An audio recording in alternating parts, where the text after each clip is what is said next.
Hallo. Hei. Wow. Velkommen. Det er så hyggelig å se så veldig mange her. Vi har åpnet vinduene. Håper vi får oksygen. Jeg kommer også til å skifte til engelsk. Jeg håper det går greit. So welcome everyone to this platform conversation and artist talk following the opening of the exhibition Glowing Phalanges by Ahmed Umar and also Loretta Farenholz in Gallery 5 with the work Trash the Musical. So my name is Silja Leisdottir and I have had the pleasure and privilege of co-curating Ahmed Umar's exhibition together with Bergen Kunsthall's director Axel Wider.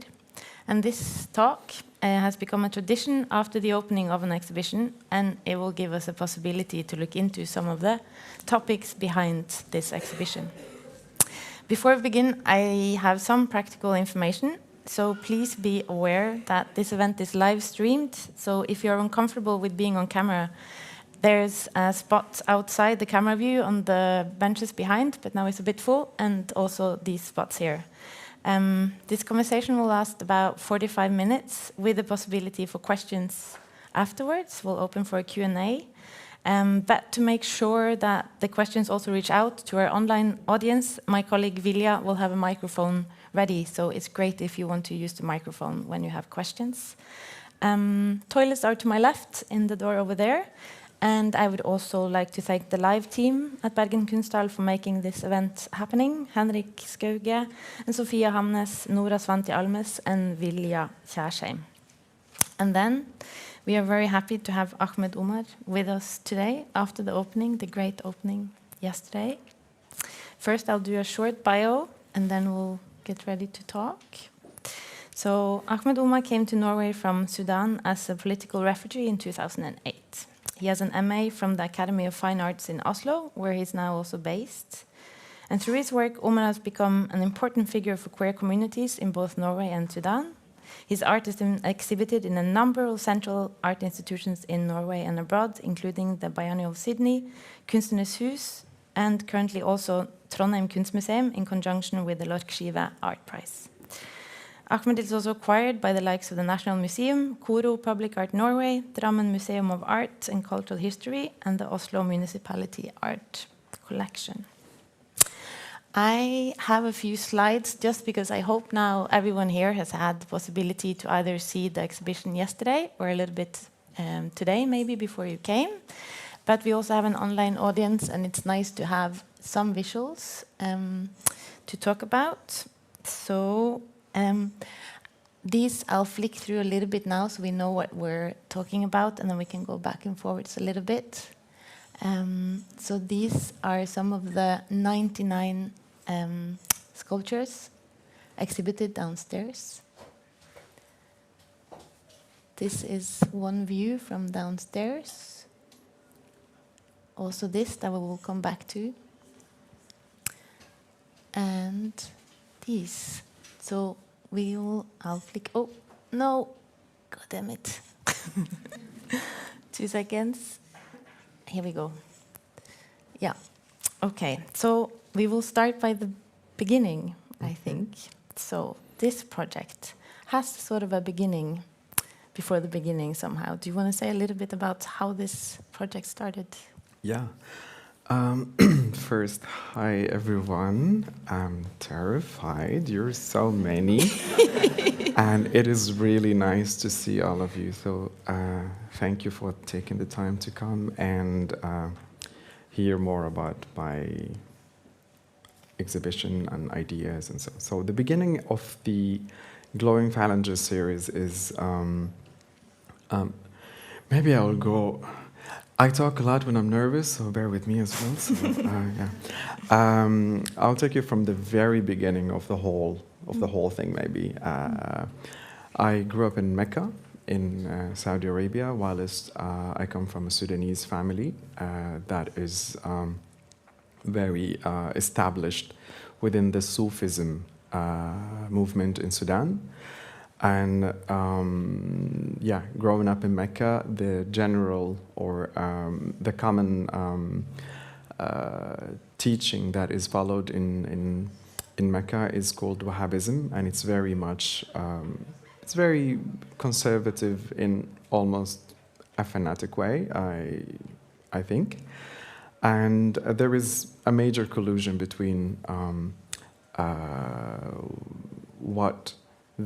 how they see Islam and how they see the practice of Islam. And it touched a lot of the things that I saw my family practice. And I was taught at school that it's a heresy or forbidden or not a correct Islam and a misguidance that would lead you to hell. This is a beginning of many of my projects, actually, but in this one, it was in 2014. I started in 2010, I think, to march in pride parades and build up my safety, a parade after a parade. And in 2014, I was thinking that I want to look Sudanese. I don't want to look like anyone partying or with rainbows or everything, but I wanted to look Sudanese and show my identity through my clothes. And I was, for me being Sudanese, it's, our national costume plus amulets. And amulets I've seen throughout my childhood in my visits to Sudan, and when I stayed in Sudan as well. And I wanted to have amulets in my costume, or no, when I say costume, it's just a little thing. It wasn't really covering, but I wanted to have amulets that would show that I'm Sudanese. And although I was away from Sudan for some years, and I have also left believing for also many years, but I had this fear of making an amulet, and that has a background in what I was taught in school, because I've heard that it's very forbidden, and it leads you to, everything would lead you to hell in the Wahhabism. So the first amulet, I was actually shaking when I was making it, and I started to just question myself. Why am I afraid? I'm not believing in that God that tortures for a little thing like this. And the idea started there, and I made 4 amulets, and then 360. So I felt very safe after that. But then I wanted to try different materials, different approach in them, and to personalize them even more. And I experimented with wood, and the first exhibition on this series of the Glowing Phalanges series was actually in Kraft. Here, they wrote it's 2019, but I was thinking that it's 2018. I don't know. I'm so bad at dates. So, and I follow the prayer counting system, the traditional prayer counting system, by using either the hand or the prayer beads. So I started with 15 objects in reference to counting the prayers in the hand, and 33, that was in Sandefjord Kunstpris exhibition, or Sandefjord Art Awards exhibition, and then 99 in Kunstnerhus and downstairs. Yeah. So, yeah. Can you, because I didn't know so much what an amulet was before I met you, and if I can make an amulet, who can make an amulet, and what are the rules behind it a little Yeah. bit, because I was also thinking a little bit about this room Yeah, downstairs. yeah. The amulets in my traditions are a prayer that is written on paper and either rolled or folded, and you keep it in a pouch of leather. And it's supposed to protect you spiritually and even physically, some believe. And it's not everyone who can write or make an amulet. It's only religious figures in the town or in the place you are in. But I descend from a family that is known for their devotion to Sufism, and they have their own mosque, and we call it. Maybe many have a bad association when with the word caliphate, because caliphate is very much associated with ISIS, but we have the caliphate, which means basically followers of the lead of Prophet Muhammad, and some figures in my family makes amulets, but as I mentioned, I'm not following of any religion anymore. I kind of claim some of my ancestors' bless and started making amulets myself. But if you don't have this line of ancestry who does it, then it's not that common that you just start making amulets. And then in this piece in Gallery 3 downstairs. Yeah, the prayer number 98. Yes, thank you. It is. This is one of the. I mean, I don't want to differentiate between my kids or objects, but it's one of the works that are that is very close to my heart, and it is. You see in the top there is a scribble, and it is a motif that I found in a British colonial book from 1897, and they were describing the Sudanese people and who they are, and with them some pictures of different tribes and different traditional objects and artifacts.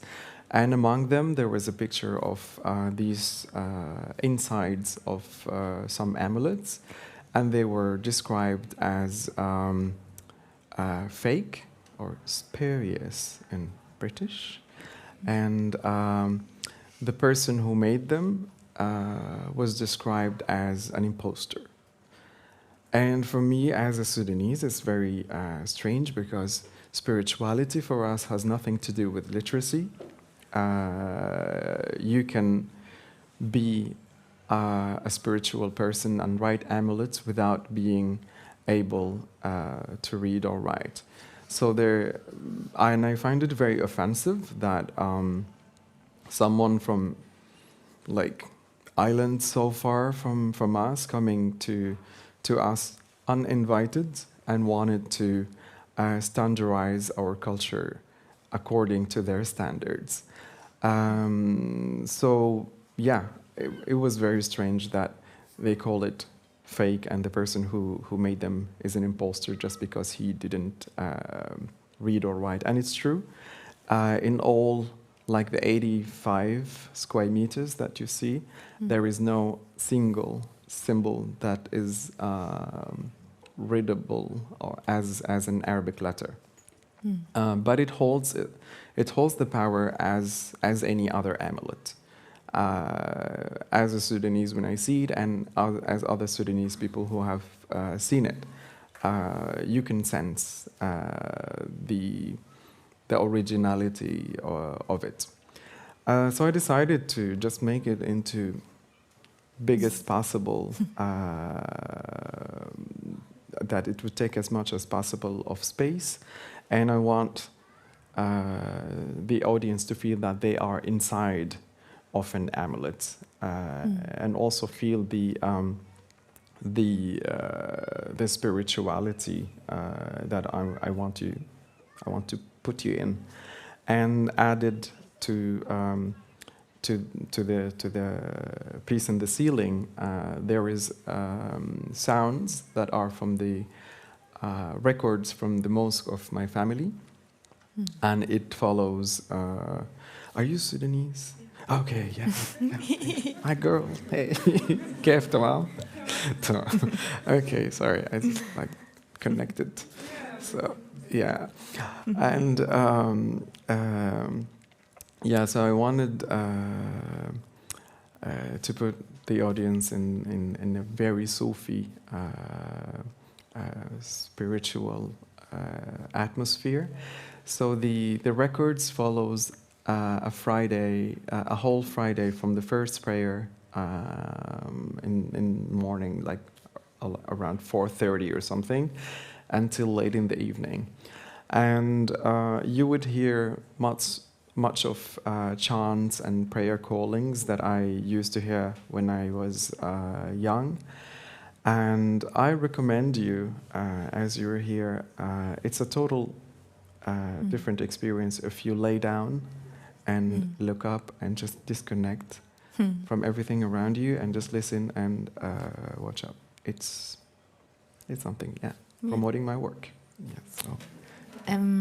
First, I have some like a little observation, might end up in a question, and then. But I think for me, not being grown up with any religious around me, I think my first personal associations to these amulets was. I mean, now there's also this trend of like manifestation that you see on TikTok and Instagram, but also maybe this childish feeling, like this magical thinking that you usually do it when you're young, that if you're afraid for something or you have anxiety for something, you'll make up that your teddy bear will protect you and is alive, or like you'll have to create this like magical thinking world around you. And I started to read a little bit about it because I forgot how that was a little bit. I think it's also very human that we tend to seek protection through objects. It's a practice that is also historically found it's predated religions in a way. It's very old, and so it's very human. And for me, it was just like forbidding that is just nonsense. It's exactly, really because it has. I think it is. We all had that when we grew up, when we were child. And when the fun thing, when I started to just research on like in psychology the concept of magical thinking, then it said that. It reduces anxiety. Attributing stressful and difficult situations to arbitrary causes can make you feel more in control. And as a result, you feel less anxious. And one example is using amulets to protect yourself from something that you are afraid of.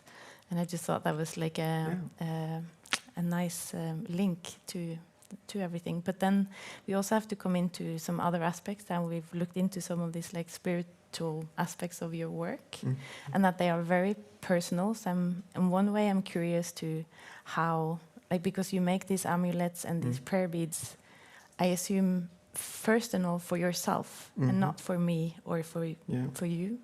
So they're very personal to you as these, and how does that feel in relation to an audience and sharing those very personal ones?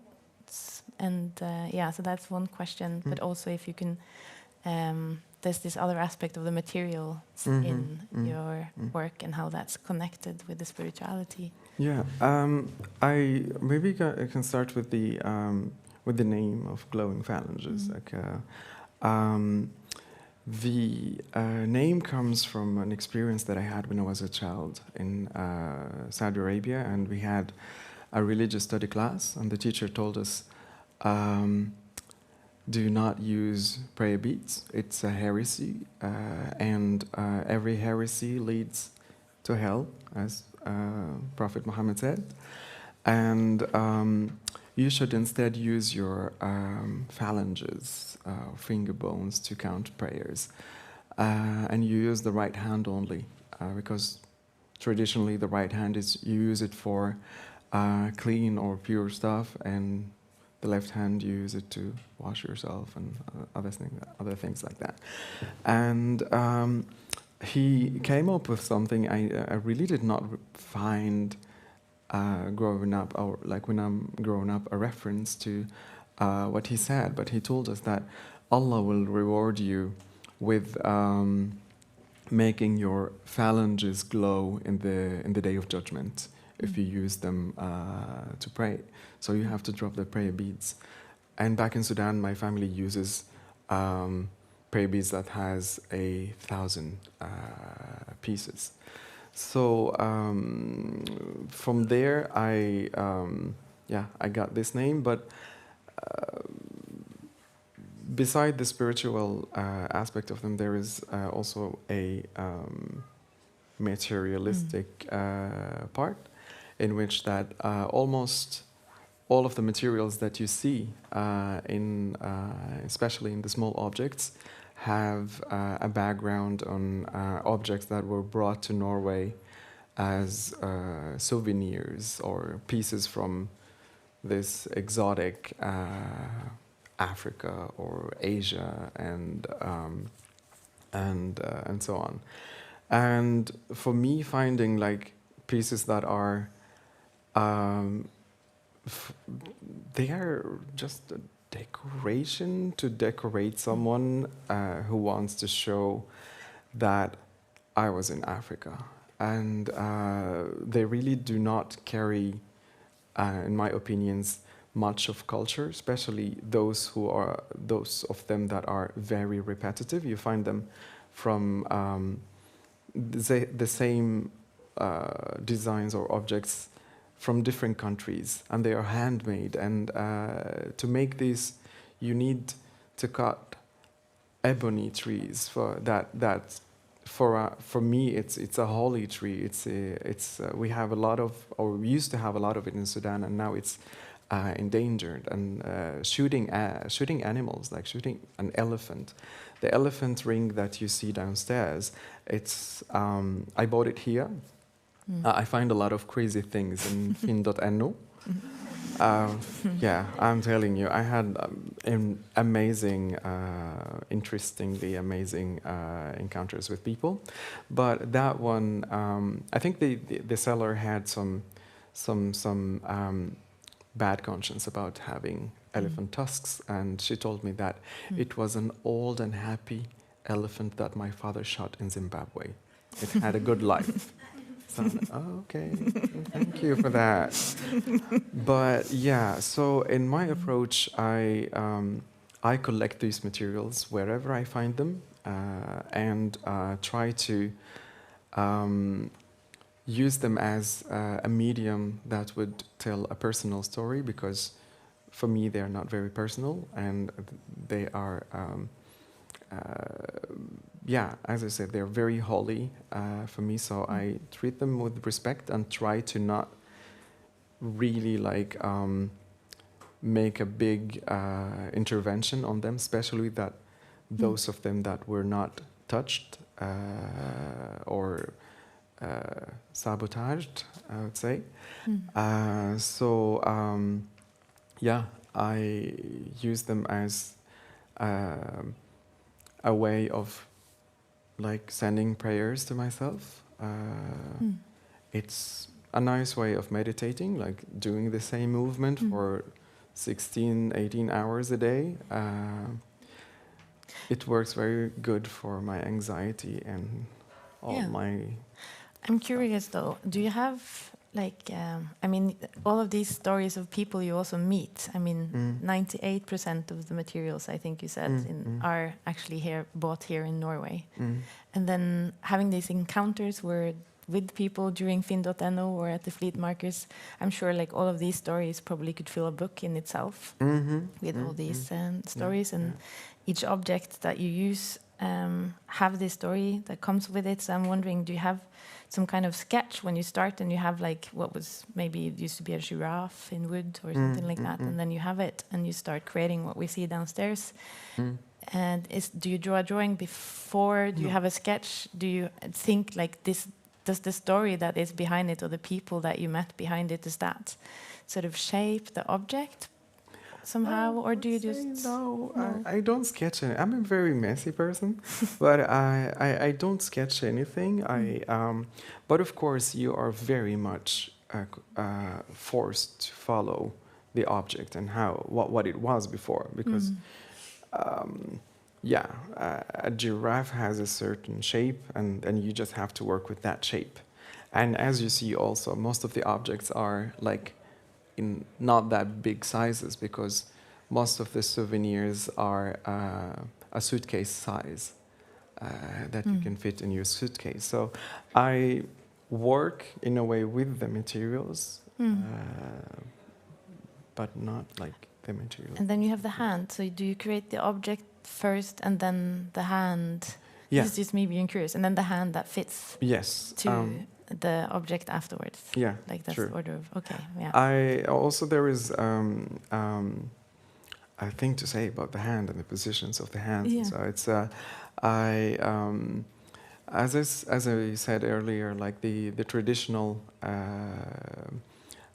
way that I was taught in Mecca, that you have to use your phalanges, and you have 15 positions, but I'm making 99. But also there is a teaching that every movement that you do towards a prayer, it's part of the prayer. Because according to the teaching I had, that every thought you will be either rewarded positively or punished for. And every action, every movement, you will be rewarded for. So you will see a lot of movements that are away out of this 15, and they only serve the prayer to come out nicely, in a way. But then there's also not only materials from Africa and Asia. We saw a glimpse also of a whale skeleton through one of these, and you're juxtaposing these materials with cultural meaning from different contexts. And I also have this slide because this way of using the materials and juxtaposing them also reminded me of this previous word called identitet, brodert.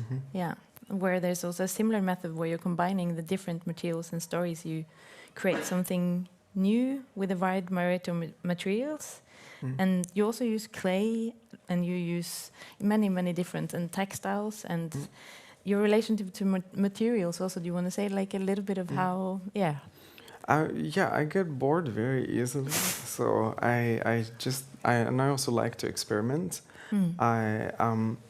I have my education in the National Academy of the Arts in Oslo, KIO.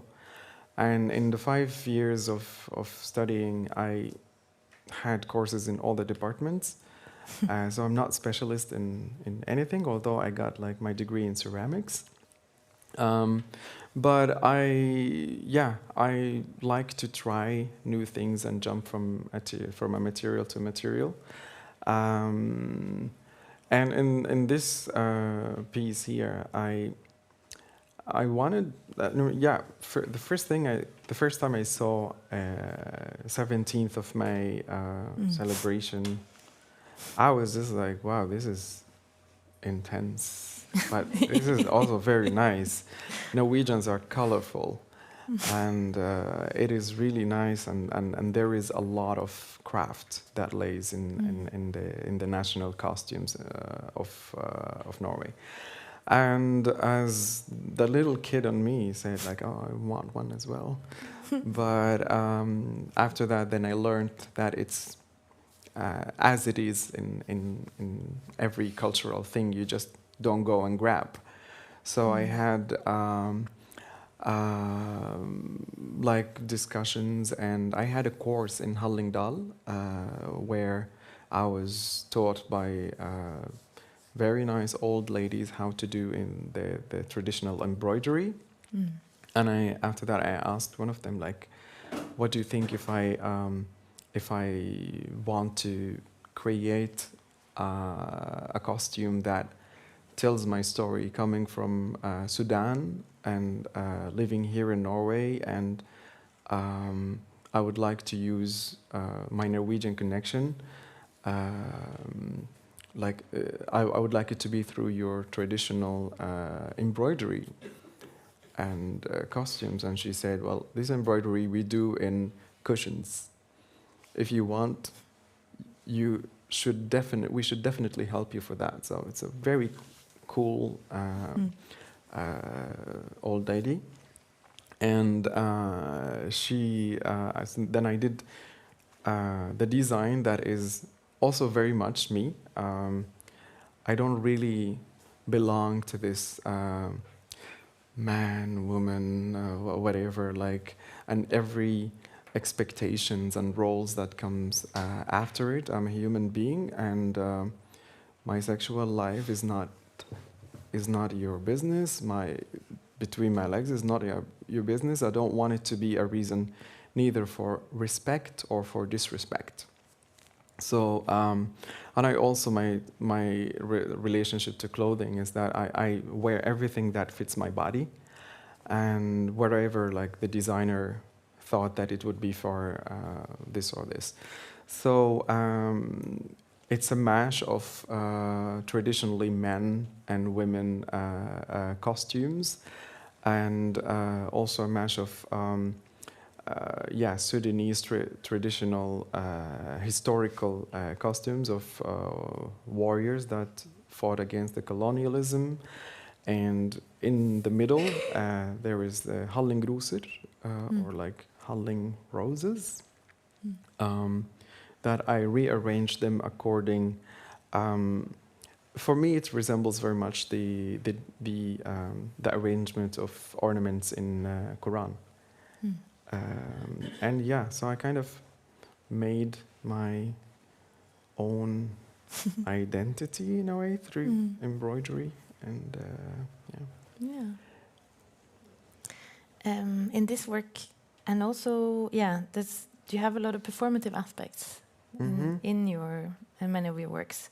In the exhibition, this here, Identitet Brodert, and maybe not so much in this exhibition here, but there are still like suggestions of kind of action and use of the objects. So there are some performative aspects also even here. But I wanted to also briefly, since this is an exhibition that is actually up.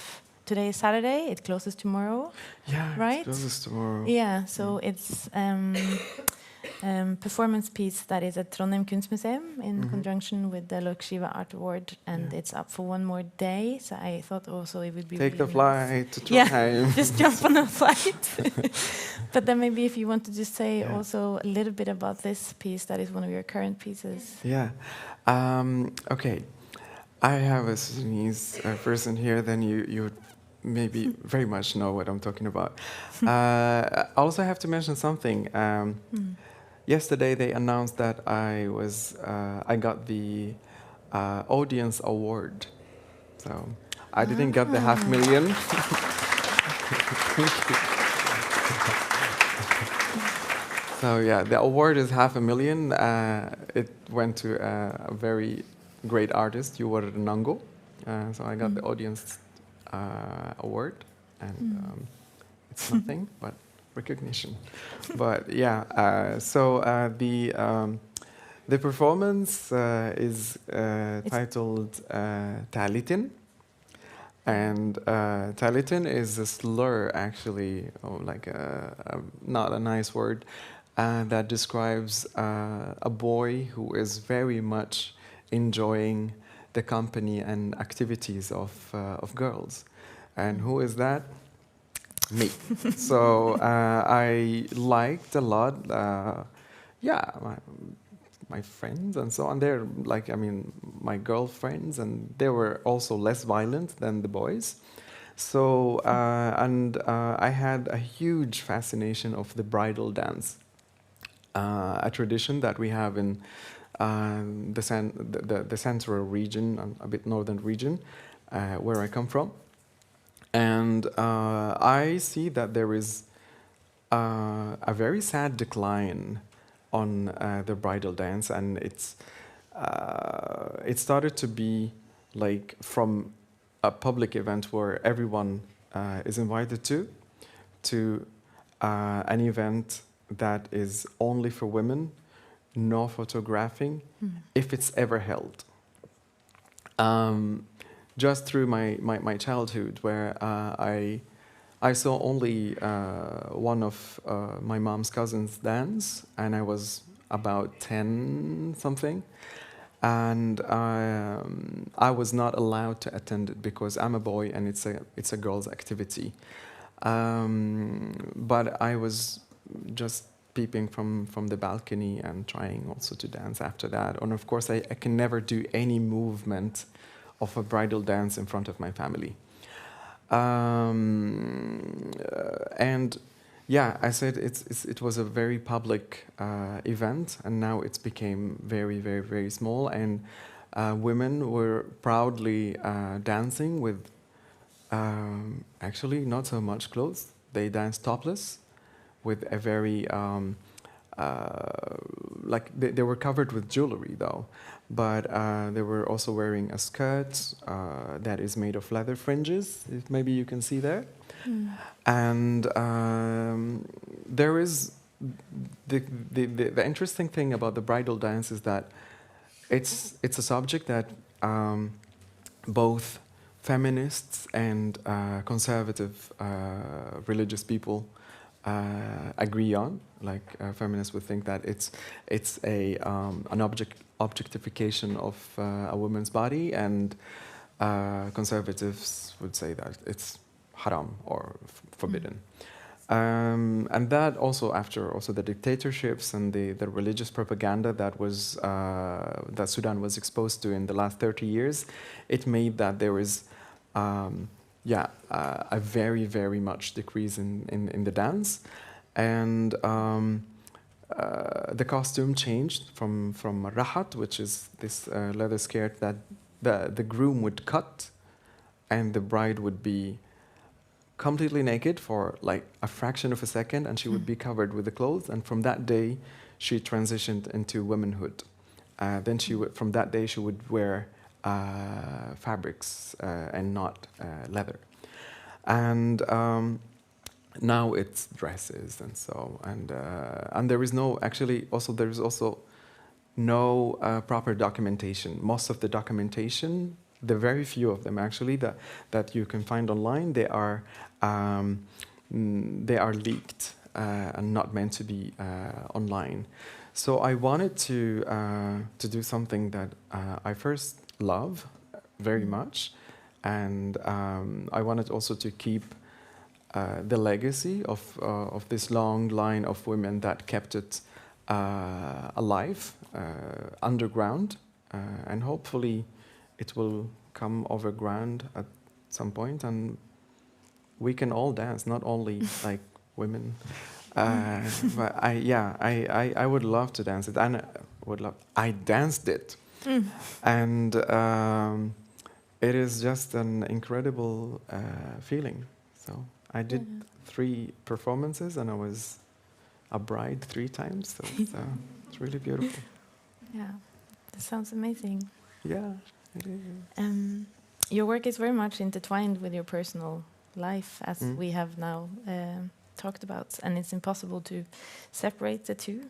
And you said before that your work is often about the more painful things that you have experienced, and you have more than a fair share of them in your life. But this project and exhibition that we have here now, I also feel is so full of love and being proud of a craft and a tradition, honoring it and reclaiming something that has been lost in Western storytelling. And I'm now being getting to know you more. Because everything and all the hate that you also met in your life can easily turn any of us into bitter people and like victims. And but you're not, and you're very optimistic about the future. Definitely. And that's something that shines through your work so much, and I found that so incredible in many ways. And so I know that this is you have a big plan for the future. You're very optimistic. So I wanted to also you're not scared either of like stating your ambitions out loud. No. So that's, and I also kind of like, I found it funny because you came to Norway and we have something here called janteloven. Yeah. And for those who don't know what janteloven is, it's not a religion. Yes. But sometimes it can feel like a religion. But it's a code of conduct that disapproves of expressing individuality and the wish of success. Yeah. So I'm wondering like a little bit of how that's like you came into this janteloven. I'm wondering if like that was something like you met on your way of Yeah. The first time I was like I was met with this kind of attitudes was at school. Like I had incredible fellow students who really make great things, and I like, hey, this is amazing. Oh no, this is not nice. I was like, hey, take the compliment, say thank you. And afterwards, I started to learn that, like, oh no, I don't want this suffering. I have really I'm not like shy about my dreams, because I always used to say to my friends, like, if you shy from your dreams, your dreams will shy from you. So talk about it. Send it to the universe. I want my shows in MoMA and Pompidou and Tate and Venice in every major institution in the world. Why not? And how are you going to achieve it if you're modest about talking about it? That's the easiest thing you do. Like, you talk about your dreams, so they will come. Talk and work, though. So it's like you have to work about them too. So. And what on that note, in 2030? Yeah. What's happening, and where are we all going? Yes, we're all going to Sudan. We're going to Al Khartoum, the capital of Sudan, because I have a dream of arranging a Pride festival in Al Khartoum, the Nile Pride 2030. The Nile Pride is a dream, and dreams come true. It happened here in Norway. Norway is not haven't been better than Sudan right now, and in the last 50 years we see a huge change of attitudes toward LGBT plus people. And yes, it's not perfect, but it's an advancement, and this advancement is going to happen in Sudan. I personally will work for it. And the idea is campaigning, visibility. I use my face, which is now very much known for, Ahmed, the gay one. So I'm not even an artist for a lot of Sudanese people. So, but yeah, it's an quite ambitious project of campaigning until we will be all able to march or to walk in our streets without risking being harassed or anything. And if I tell you something that I guarantee, parties in Sudan are fun. So yes, so it's gonna happen. I mean, I still maybe have, statistically 45 years in my life. In this, a lot is going to change, and I will be dancing either with my full energy or with sticks, or like it's gonna happen. It's gonna happen. But yeah, also this project that you're seeing now, there you see like 99 of it, but I'm following the traditional counting system. I started with 15, and then 33, and then 99, and the biggest braille beads in our tradition has 1,000 beads. So this is a project that will be continuing until I reach 1,000 prayers. So that's something to look forward to a lot. Yeah. And then we know in your calendars in 2030, just put it in. Yeah. Going to Khartoum, and yeah. It's nice. We go all in March. Yeah. March is nice.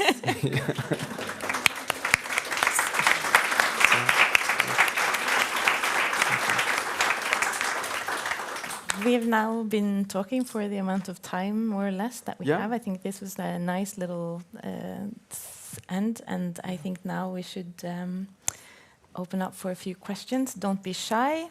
Janteloven's not a thing. No. Just go for it. Yeah. And then we have a mic with Vilja that will go around if you want to. There. Bring me the mic. Good.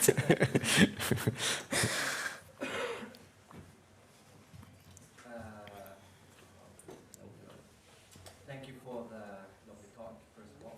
Thank you. You say you get easily bored when you work. Mm. Does your mind wonder about the next project you're going to be working on, and what is it? I get bored with sticking into one material. So I worked with ceramics. Yes, I did a few things that are really nice, but okay, I want to try something else. And then I moved to wood, and then I moved to that, and then I moved to that. So that my boredom is about materials, but not about issues that I want to talk about. Because this head, if I don't work, no, it's not going to be nice. So, yeah. Thank you. You're very welcome.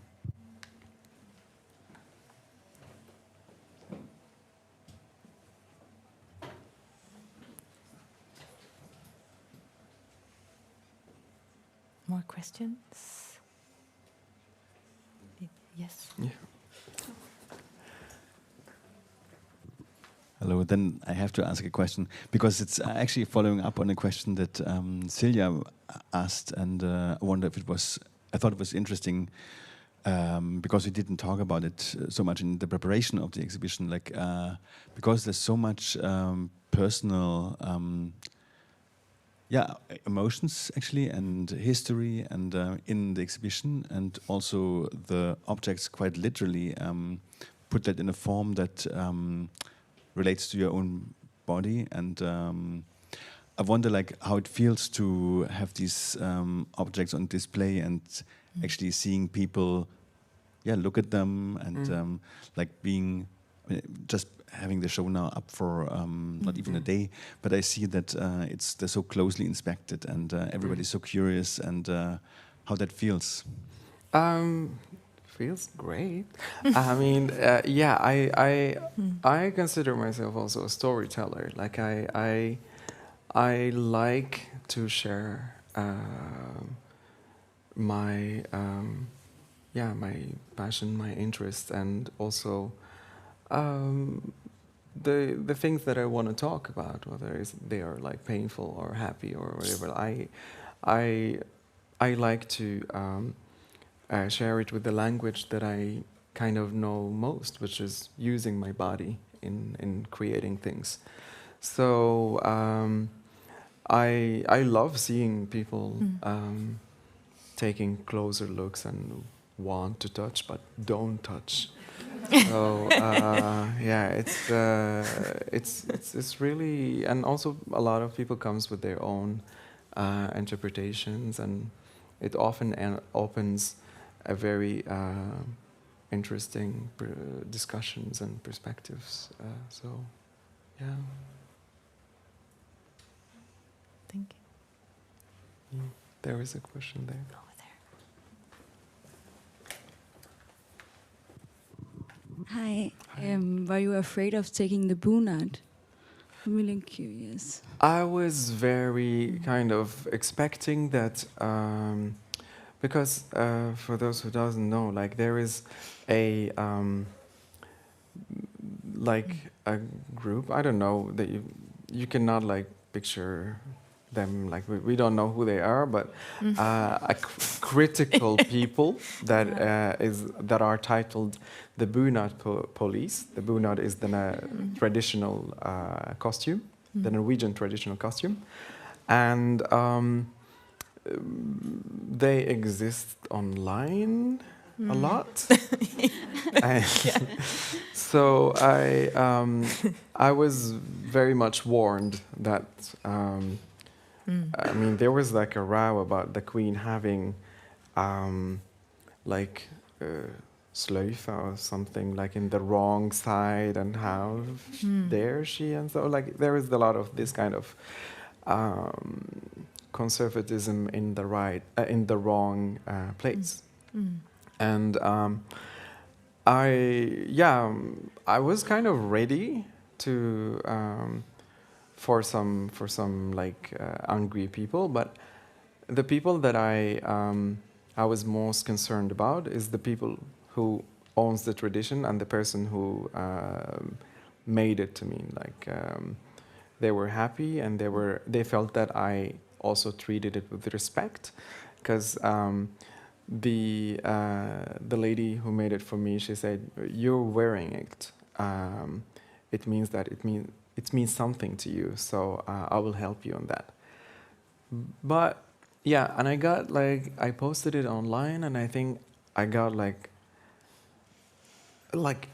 tens and tens and tens of comments and like thousands of reactions and so, and there were only 2 people who reacted negatively, and one of them, although I described everything about like the pieces and what references I used and so, and of course I'm Sudanese and so, but she wrote to me, or they wrote to me, she wrote to me, "You're destroying our culture, go back to your Somalia."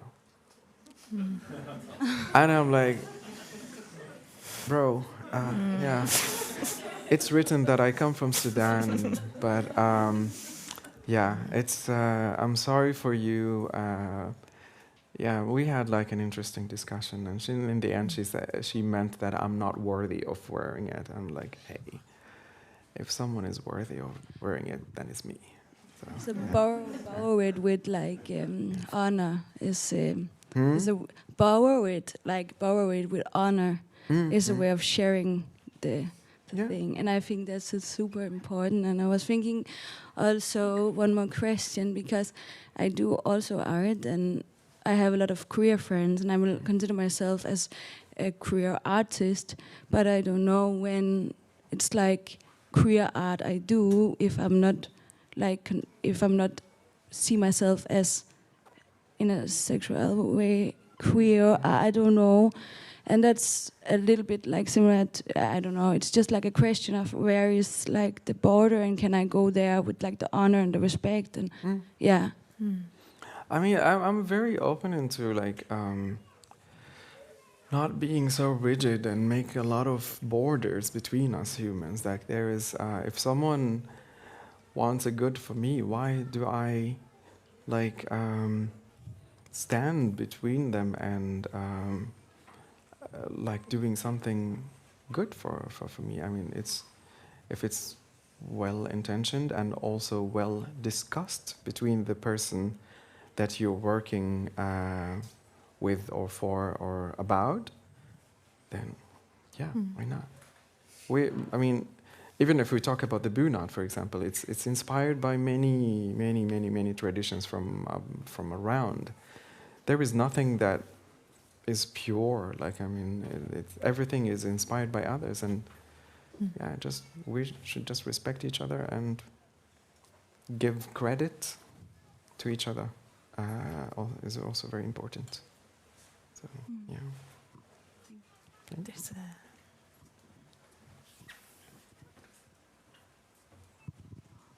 Hello. Hi. I mean, you come from Sudan, and the recent history of Sudan is really dramatic. First, there was nearly a revolution, and then military coup, and now it's a kind of a civil war. So it must be very, you must be very kind of influenced by this background of this very heavy stuff going on. So, is this something that influences your art practice, or is it something you can keep away from the art practice, or how do you deal with that kind of thing?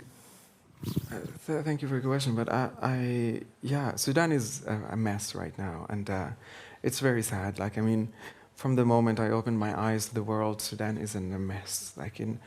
And it's a beautiful country, like with beautiful, diverse culture, and it's very heartbreaking to see it not succeeding to coexist because of like a tiny number of stupid men. And as for now, I really cannot put or point my feelings right now. It's just too much for me to handle. I know that my family is safe, and more than that, I did not even seek to know, because it's just too much.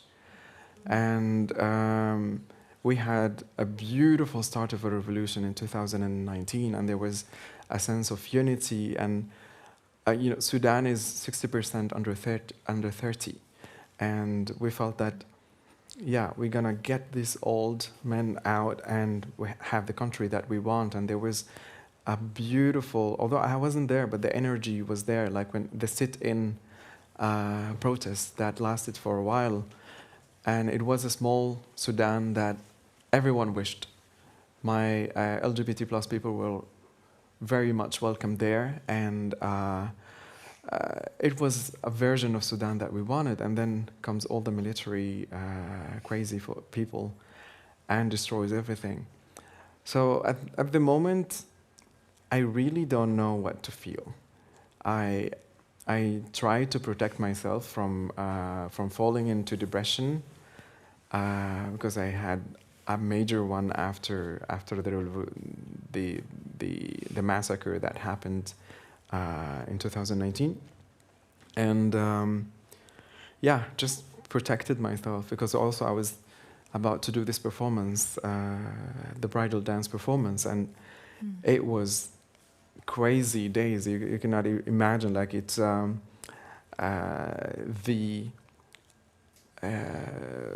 the war started in the 15th, and my performance was supposed to be in the 22nd or something. So, and all this time I did not know about my family anything. But the night before, I got a message from my mom saying that they are safe and everyone is alive. And so I could do the performance, but it's really hard. It's really hard when you, like, yeah, seeing just like your beautiful country is just, yeah, getting in war. So, yeah.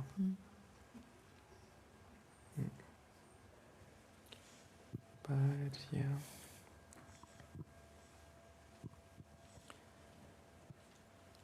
Any more questions? Okay. Then I think if there's not more questions, I just want to say so very much thank you to you, Ahmed, for this, and for everyone that came to this talk. And then exhibition is now. Thank you. We're lucky to have it. Thank you. For a longer period of time. Thank you so much, and thank you for taking the time to come here. And yeah, I'm less terrified now. So I'll be here downstairs for a bit. So if you if you want to have like any questions or anything, just let me know. Yeah. Yeah. Thank you so much. Thank you. Thank you.